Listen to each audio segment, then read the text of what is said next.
में लोकतंत्र की शुरुआत, नेपाल में लोकतंत्र की शुरुआत। देखो बाबू, नेपाल में भी लोकतंत्र नहीं था, नेपाल में राजतंत्र था। नेपाल में क्या था? राजतंत्र। आइए नेपाल को समझने से पहले इसकी एक घटना को समझते हैं, 1948 की घटना।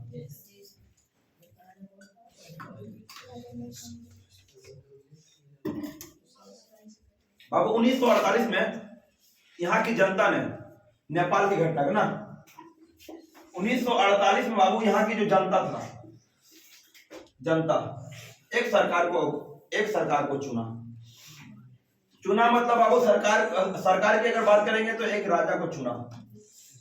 किसको चुना?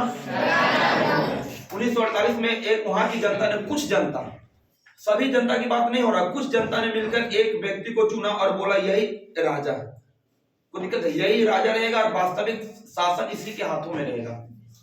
तो वास्तविक शासन मतलब वहां का सत्ता चलाने का, वहां का नियम कानून कैसे चलेगा, इसी के हाथ में रहेगा। किसके हाथ में? राजा के हाथ में।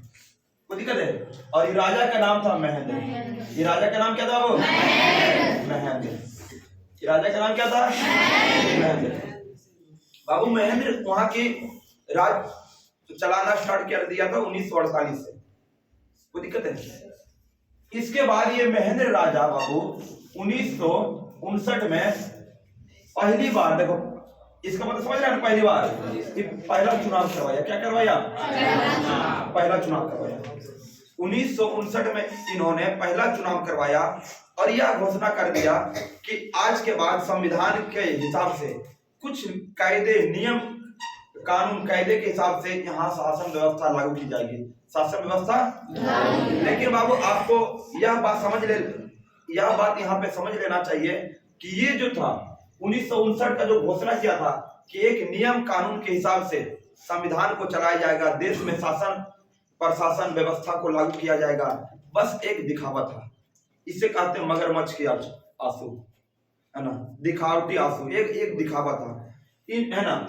यहाँ का जितना भी जनता था, नेपाल के जितने भी जनता थे, सभी इनके बातों में आ गए और इनके द्वारा बनाए गए संविधान के अनुसार चलने लगा। लेकिन ये राजा महेंद्र बाबू 1962 में लोकतंत्र की हत्या कर दिया। लोकतंत्र को क्या कर दिया? हत्या कर दिया। लोकतंत्र की हत्या करना मतलब लोकतंत्र को खत्म कर दिया और फिर से ला दिया राजतंत्र।